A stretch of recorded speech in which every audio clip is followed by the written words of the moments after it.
Time has arrived for us to stand down and to start giving Gervonta Davis the love and respect that he deserves. This brother is elite. And he said this something, and this is what really stood out to me. You know, you got a lot of guys talking smack, talking junk, going back and forth, and I get that. Not just because they're hyping up the fight, but they got a belief in themselves. Major props to them for that. Gervonta Davis looked him in the face weeks ago. He said, I'm telling you right now, you ain't ready. Yeah. Okay? You're not ready yet. He said, you good, but you're not ready. Yeah. He said, and he went just like this. He said, you really, really should have waited because I'm going to take you in the deep waters and you ain't ready. Gervonta Tank Davis, let's make the fight happen, man. I'm tired of tweeting. I'm tired of talking about it. Stop ducking me and let's make the fight happen, man. Come on. Mike Tyson noted that Gervonta Davis was able to deal with taller opponents by using explosive jumping attacks that fully utilized his power. This resulted in a unique and awkward yet highly effective offensive style that taller fighters found difficult to control. He's very comfortable fighting taller people because when he fights, he catapults himself, he pushes himself in the air, so it makes it very difficult to stop his attack because it's very awkward when you're in the air. Normally you have no power, but the way in which he catapults himself is almost like a gun being fired at you, and he flies right into you, every ounce of power he has. Stephen A. Smith expressed interest in seeing Gervonta Davis face Shakur Stevenson and Teofimo Lopez.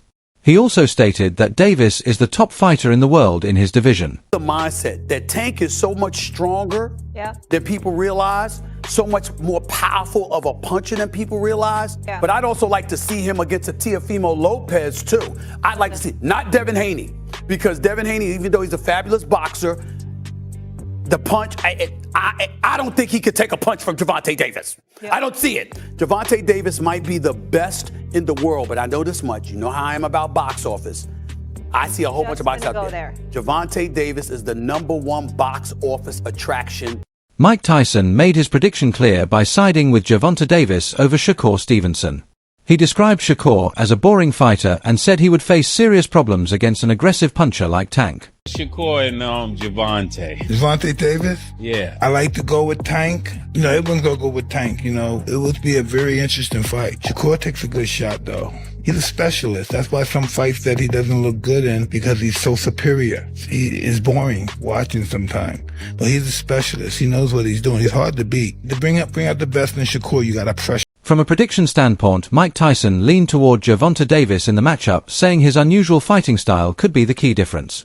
He explained that Davis, similar to Tyson in his prime, often launched himself into the air while throwing punches, a move that usually reduces leverage for most fighters.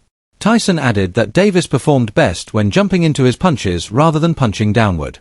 He also mentioned the fight with Isaac Cruz, noting that Cruz gave Davis his toughest fight due to his constant pressure, something he did not see in Shakur Stevenson's style. Fight, I think it's the fight of the year. It's hard for me to pick one, but it's hard for me to pick against Davis. What are your thoughts about this upcoming fight? See, I kind of lean towards Davis a little because of his style of fighting and what makes him different than most fighters that I once did is when he punches, he catapults himself in the air. And normally in the air, you're out of position and have no leverage. But for some reason, myself and Mr. Davis, our best point is when we're leaping in the air, like being catapulted to punch up, because he's not much of a guy that punches down as we slow it Gervonta Davis believed that no matter who he defeated, there would always be another challenger ready to replace them. He understood that until he eventually retired, his job in the sport would never truly be finished. People love to see you win, but it seems like you always gotta prove yourself. Do you feel like that? Like everybody always say, "Oh, this is the one. This is the one right here." Yeah, I mean, and they've been saying that for what, the last 10, 15, 20. This the one. I think I got to a point where when Floyd was so high up on his game. Not saying I'm so high up on my game, because I still got work to do. Right. But I feel as though I've reached that stage where it's always gonna be the next person. Like, if I beat this guy, it's gonna be the next person, the next person. That's why I don't never get big hit or anything like that off a win. You know what I mean? So I always know, till I retire, I still have. Gervonta Davis rejected the notion that Shakur Stevenson deserved the title of best, highlighting that Shakur had yet to prove himself at 135 pounds. He added that even at lower weight classes Shakur had never demonstrated true knockout power. While skilled, that was all he had. Davis argued that technical boxing only goes so far and eventually a fighter with real power would land a clean shot. The real question was how Shakur would respond in that moment. Like, he the best at, he didn't even fight at 135 yet. He didn't even have power at 126, 30 or none of that. Feels good. Okay. How can you, all that's just okay. How can you stop people that can actually hit? No matter all that boxing, you're going to get hit. Teddy Atlas stated that Gervonta Davis is the top fighter right now in his prime and able to handle everything inside the ring. Beyond his powerful punches, Atlas emphasized Davis' excellent counter-punching skills and ability to set traps. In his view, Davis was the complete package. And he concluded that Davis might be the only fighter capable of defeating Shakur Stevenson at this time.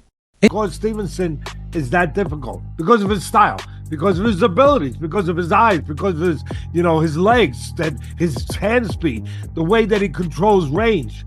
Tank Davis is the only guy that I can see that could possibly decipher that style and beat. Virgil Ortiz views the matchup between Shakur Stevenson and Gervonta Davis as completely even. He does not understand why people criticize Shakur's style, noting that winning is what truly matters. Ortiz emphasized that Shakur's method works for a reason and ultimately no one enjoys taking punches, not even himself. That needs to happen for 135. That's probably the biggest fight you can make, 135 too. Yeah. Who would you have winning that one? It's a hard one, man. Shakur, he's very technical. He's very defensive. And you know what? People shit on his defense, man, but why are you going to stand there and get hit? Yeah. You know what I mean? Yeah. Like, in reality, no one likes to get hit. Mm-hmm. Doesn't matter if you can take it or not. The point of boxing is to hit and not get hit, Yeah. Gervonta, he's obviously, he's Gervonta. I don't really have to explain why I think he's good. It's just both styles. I would like to see who's the winner of it. You just being a boxing fan, we want to see who's better. Same. I mean, again, like you said, Tank's power matched with Shakur's defense. It's that classic clash, and we won't know who the real winner is until it actually happens. And I hope we don't have to wait too long for that. But yeah, there's a lot of big fights out there, and I think I wanted to go back to you real quick and. Tim Bradley expressed frustration that Gervonta Davis did not fully believe in himself, even saying he wished he could step into Tank's mind and body to access that missing confidence. He reminded everyone that Ryan Garcia and Mario Barrios, now two of boxing's biggest stars, were both undefeated when Davis defeated them. Talk about Tank, man. I wish I was in Tank's body. I wish I was in his damn mind, dude. For real. You guys gotta understand that last week, two dudes we've been raving about for the last week and still continuing on. The dude that's in the headline right now, Ryan Garcia, guess who knocked his ass out? Tank Davis. The dude that he just fought, Mario Barrios, that he couldn't get rid of, guess who knocked his ass out when he was undefeated? Tank. Gervonta Davis viewed the matchup from a unique perspective. He believed his explosive power would be the deciding factor against Shakur Stevenson, confident that his history of knockouts and ability to finish fights with a single punch would be overwhelming. In his opinion, Stevenson's defensive skills would not withstand the sustained pressure. He took the chance. He took the chance. Yeah, he took the risk. He bit down. Boy, tell me why that boy went out there and showed the hell out. 14U. Playing 14U, boy, is 12 and under. Cold, scored and everything. I looked at him, he ran by me on the sideline, he put the deuce up and he knew he belonged. But he would have never known that if he didn't take that damn chance and take that risk. He was only losing. Losing because, look, you get a chance to level. Concerning Gervonta Davis' future, his coach Kenny Ellis stayed unconcerned about the rumors. Ellis stressed that their sole responsibility was to fully support Tank without doubt or hesitation. Do you think that's going to be your hardest fight? Hell no. Nah? Wow. Because he a good boxer, nigga. Like, that's when I look at y'all two as the best in the division. How? Show me something that he did spectacular. Show me something that he did outrageous. Show me. Right, his power not outrageous. Okay. What defense? You think he got defense? he just jumped back. You never see him slip no punch. You never see him slip no punch. Go look at it. You see him back up from a lot of people. Back up, move around. He don't got no technique. And his offense is the same thing. If go look at his fights. So you feel like him on game, probably Hold on, but you feel like it's easy work though. Richardson Hitchens found himself caught between Gervonta Davis and Shakur Stevenson, two fighters he had a real history with. He remembered sparring Tank for free in the amateurs to help him prepare for the Pedroza fight, expecting no payment. At the time he did not understand why Tank valued it, but now as a pro it made sense. His only wish was that if they ever fought, the best fighter would win safely. If he's coming back, I can only support him, you know. Does that excite you, knowing that, you know, we still in the runnings to you know, create our legacy? Still. I mean, I'm just going to support him. You know what I mean? Whatever he do. You know, if he say he's done, I'm going to support him. If he say I'm coming back, we just get him ready, you know? Get him ready. 100%. That's all we can do. Exactly. It's not rocket science, man. People make it bigger than what it is. It's not rocket science. It's just boxing, you know? Every fighter gonna go as far as they go. Then some gonna stop, some gonna go. It is. Gervonta Davis spoke about his nickname Mo Carving, explaining the personal significance behind it. He revealed that he had Calvin Ford's name tattooed on his body as a lasting symbol of their bond. Davis also addressed those who did not fully understand their relationship, noting that outsiders only saw the surface. Being in the middle of that and Shakur, because you good with Shakur, you good with Tank.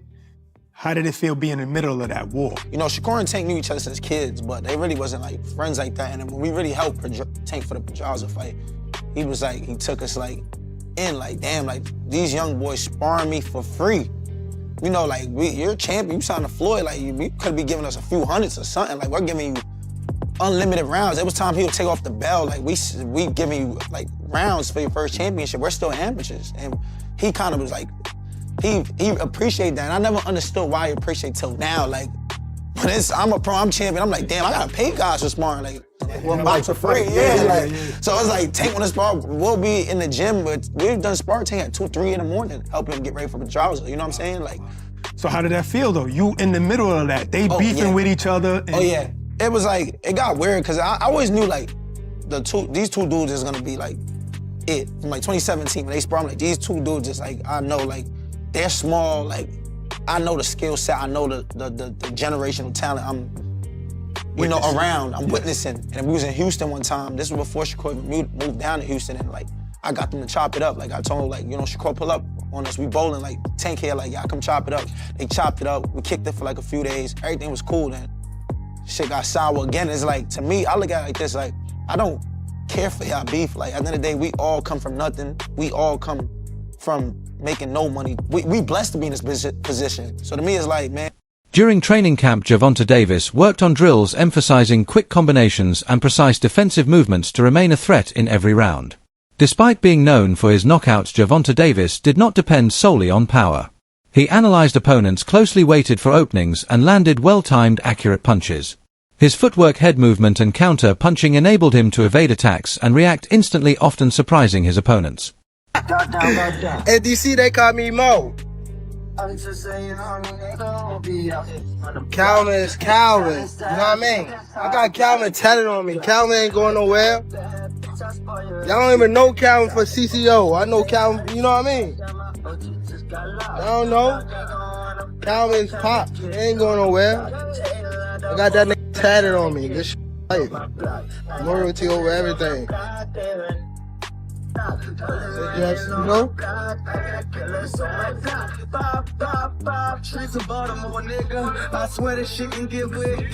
As the discussion went on between fans of Shakur Stevenson's technical skill and those backing Gervonta Davis' explosive power, one thing was clear. A fight between them would settle it all. Davis relied on his knockout power and ring intelligence to overcome any defense, while Stevenson's supporters highlighted his ability to neutralize top opponents. Until they faced each other, the boxing world could only guess. But if they did meet in the ring, the sport would finally get the answer it had been waiting for.